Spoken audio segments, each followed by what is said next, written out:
Yo, welcome back, welcome back. Yes, yo. I hope you guys can hear me. I hope you guys can hear me. Hear me. Welcome back. This is the first time we are doing this. This is the first time we are going live. Yes. So we gotta talk about one of the greatest days. So great for some people too, but we are looking at the departure of Mason Greenwood and David De Gea. Two servants, and we all understand what happens with Mason Greenwood, and it's always going to be a very strange and a hard one to kind of compute. But we got to also understand that this option for Mason Greenwood could be actually the best option for him.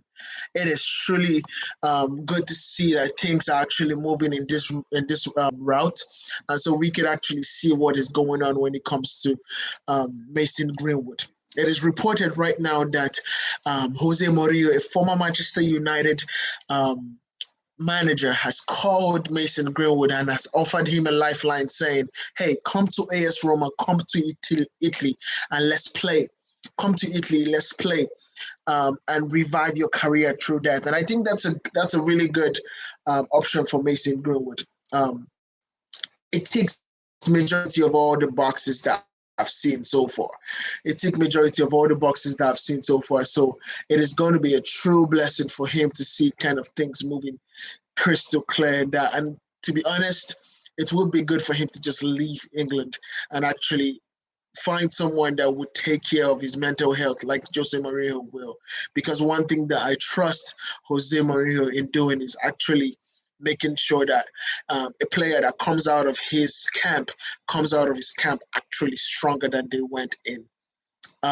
Actually stronger than they went in. So this is going to be kind of more of a situation where we talk about the news, and of course it's Sunday, so this is where you gotta pick up the newspaper and actually watch and read the news and understand what is actually going on with the news lately. So as we know for sure, we have Mason Greenwood and him finding a way and looking at Manchester United, looking at a way to actually get him back into the pitch.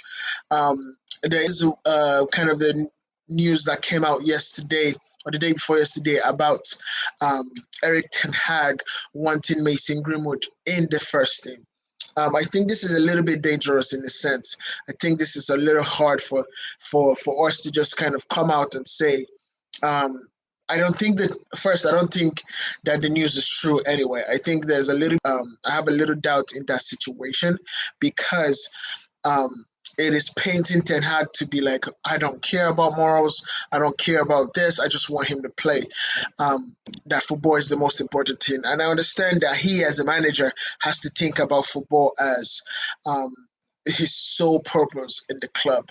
He is no moral police, but he's also the head of men. He's a leader of men. So, being leader of men, you have to be understanding, and you have to understand that when you move, you have to move with the understanding that you need to demand respect in every corner. You need to hold everyone accountable for their decisions and their behaviors while under you.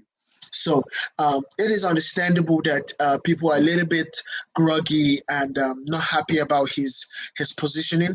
But like I said, I do not think the story was true or any kind of respect in that end. I believe it's also going to be a situation where um, he's going to leave it up to the people up high to make the decision. I think with the Glazers in this process of kind of transferring it to either Qatar or Sir Jim Ratcliffe, the next owner would be the one actually making the decision on whether Mason Greenwood is going to stay or Mason Greenwood is going to go. Um, I still believe that when it comes to Mason Greenwood as a player, we need him to actually go out on loan. Whether he is coming back to Manchester United or not, I think he is a player that just needs to go out on loan just to regain his fitness. Usually, people that get people that train on their own. And if you have played football or you have actually played any sport in general, you know that they playing the competitive game, there's really nothing like it. There's really nothing like it. You have situations where you truly would hustle, and you still would need to get the competitive matches for you to regain your fitness. And that's one thing that Mason hasn't had yet. Mason has gone 2 years without playing football competitively. Of course, yes, he probably was training at home and everything, but competitively, he hasn't played football. And also, you also see situations where his mental health, and actually having a kid coming this summer, his mental health might not be in the place where you want it to be. And of course, one thing that we know is whatever had happened to him in his personal life. Usually, I don't talk about these kind of things, but it would be unfair to every one of y'all for me not to kind of mention things like this. For the things that have happened in his personal life, it would be unfair to throw him back into the game like that, to throw him back into the deep end. I do trust Ten Hag in terms of the way he actually trains and actually brings football players, young academic players into the first team. He has showed that in flying colors with Frankie de Jong, with Donny van de Beek, with a lot of players that played in Ajax. To come out and actually be great professionals today. Majority of that team, you see De Ligt doing really good in Bayern Munich. Majority of that team have shown that they have gone on to be great and consummate professionals. And that has only been cultivated by Erik ten Hag and the people in Ajax. And so I believe that if Manchester United wanted to actually give Mason Greenwood a chance again in Manchester United, there would be a situation where we have Erik ten Hag actually bringing him back little by little, little by little. And of course, if Mason Mount comes back to Manchester United and our first derby, it's 1-1 and he scores a 90th winner, everyone in the stadium is going to forget. And are going to cheer for him. And I'm not saying that we are going to totally forget what we heard and what we read. However, I would say that football fans are really fickle when it comes to their team. Really fickle when it comes to their team. So it's going to be a good kind of expectation to see what Manchester United actually deems and what standard we're actually going to be setting for the future, because I think this is going to be a precedent moving forward. And I think if you look at Jose Mourinho's track record, of actually making players and actually protecting his players, he has a good track record with doing that. Of course, we all know that Jose Mourinho had players like Dele Alli and Rose that did not work out well. That his tough love and his protection of calling them out that way did not beat fruitful showing. Like Dele Alli has basically taken a dive. I don't know, when he was coming from NK Donks, he looked mean. The game he played against Manchester United and the goals that he created, he looked mean. I saw superstar stardom in terms of talent, superstar talent in Dele Alli. But of course, it did not work out. And I still believe that he has an opportunity if he straightens up himself and actually figures things out. I still believe that there is a talent in there that he could actually get back to his best. But I know that is a controversial statement, but I digress. So I believe that Jose Mourinho, who is personally one of my favorites, my top 3 favorites in a coach, would be one of the best coaches to actually handle the situation. Of course, we all know that Alex Ferguson and David Beckham, the way he showed up for David Beckham was totally different. And I know that this incident is totally different from David Beckham missing the penalty and everything for England and stuff. But one thing I can say is that would be a style, that would be an understanding, and that would be what Mason Greenwood actually needs to actually have a career moving forward. So yeah, that is one of the tough things that we have to see in this day and age. But I think the decision will be made within this week. We are looking at a lot of things on Manchester United's plate within this week. Of course, we know that Mason Mount has been given the "here we go" by our friend and trusted confidant, um, Fabrizio Romano. So we do not have to worry about that. And I believe that this week we're going to be getting an announcement of Mason Mount. And after that, we still are looking at him being in the kit.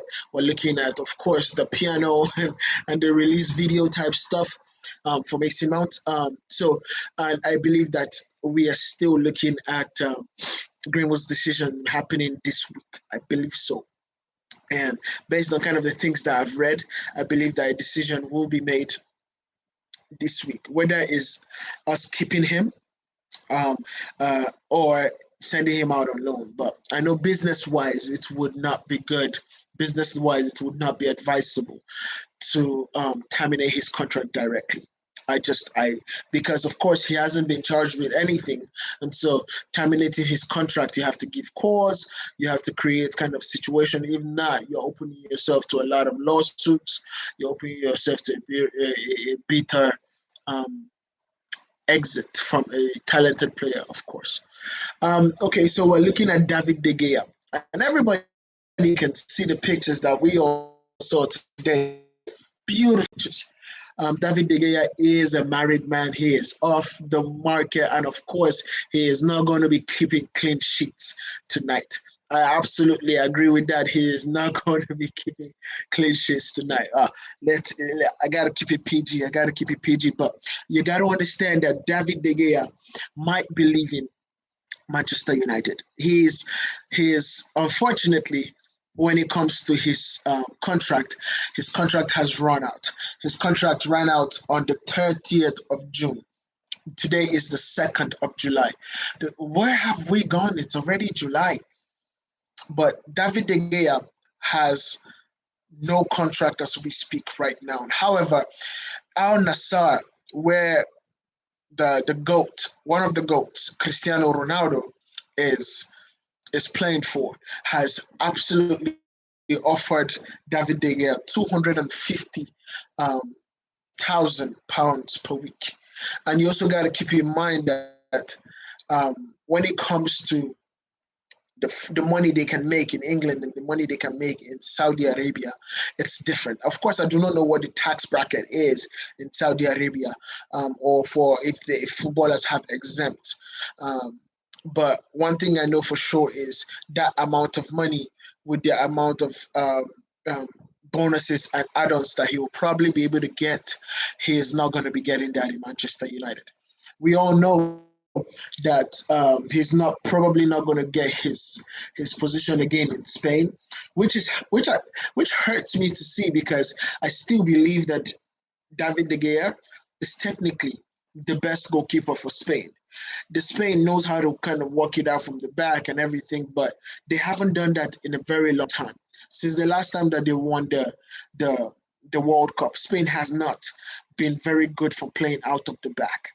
However, I think he's the best things for them in the last World Cup. However, so if you ask me right now on what I should do with David De Gea, I would say, David, you have been a true legend. You have been a true legend. I would say that you have been a true legend. I would just say that it might be time for you to actually just cut losses. I would have loved to give him a testimonial, and I hate the fact that Manchester United kind of treated and handled this in a way that I wouldn't have wished on even my rivals. I wouldn't have wished on anyone from the Scousers. I wouldn't have wished from anyone from the Merseyside. I think it's a bad thing, but we also got to understand that football is a business. And when the landscape changes, when the ground changes in the terms, when someone then sees that they can have an upper hand, they absolutely change the deal. It's as simple as that. It's as simple as making a football decision, making a business decision, and actually taking chances to make sure that you can reduce the wage bill. And I think that's what has happened. They saw that, okay, we'll be able to get Onana, and we Eric Ten Hag will be able to get the goalkeeper that he actually wants and trusts on his feet in terms of shot stopping and in terms of intelligence and in terms of coming to claim the ball during set pieces and corners. Um, and then we looked at the contract again after David De Gea had already had this contract for weeks, on end, and hasn't signed it and had not returned the contract yet. So we are looking at, he looked at it again, and of course, Manchester United were like, well, wait a minute. We can't give you the 200 that we said we would actually give you anymore, because now you're going to be a second goalkeeper. If everything goes well, you're going to be the second place goalkeeper. And of course, sorry, that is the one position that I know that you need backups, but you don't need backup at that kind of money. When they gave Dean Henderson 150 last 2 years, I was out of my mind. I was like, I don't know why they are ballooning this wage bill, because our wage bill is most ridiculous I've seen in the Premier League. Our goalkeeper was the highest earning goalkeeper and the highest earner in the team, apart from when Ronaldo left. He was earning 375K. And I don't want to count anyone's pockets, because that's not me. I don't want to count anyone's pocket. I always say is that your goalkeeper should not be your highest earner. It should be a really good and competent goalkeeper. But I, as a person, I would cap out when it comes to a goalkeeper at 200 or 250. That will be my tops. 250 or 200. Just because the goalkeeper, yes, you get to play every single time. And then the backup goalkeeper, I'll be looking at 75K, I'll be looking at 50K, tops 100 for a backup goalkeeper. But this is not going to be the case. So I believe Manchester United are still in for Andre Onana. Andre Onana, the Cameroonian-born goalkeeper that has evolved his game so well to fit Eric Ten Hag's philosophy to the T. This is the key thing. He has feet. He fit Eric Ten Hag's philosophy to the T. It is amazing how this dude covers ground. You get to see.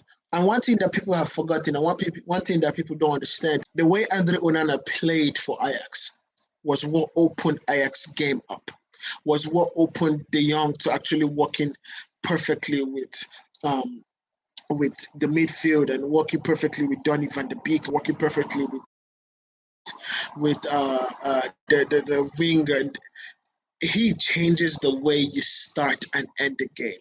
It is truly amazing on what this dude will be able to offer us. And I want us to actually go for it. I want us to actually go for it, because it will change everything. It will change everything for us. It will change everything. That I can actually assure you. I can actually assure you that it will change everything. Because you have to understand that he's not just a good goalkeeper with his feet.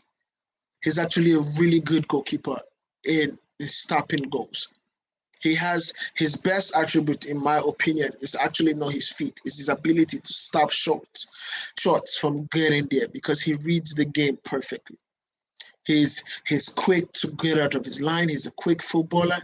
Technically, he's a quick footballer in general. I saw a clip 2 days ago of him in Cameroon actually playing with his mates. He was playing with everyone else that you see around, and he was playing the striker position. This is someone that can confidently play with his feet. Confident.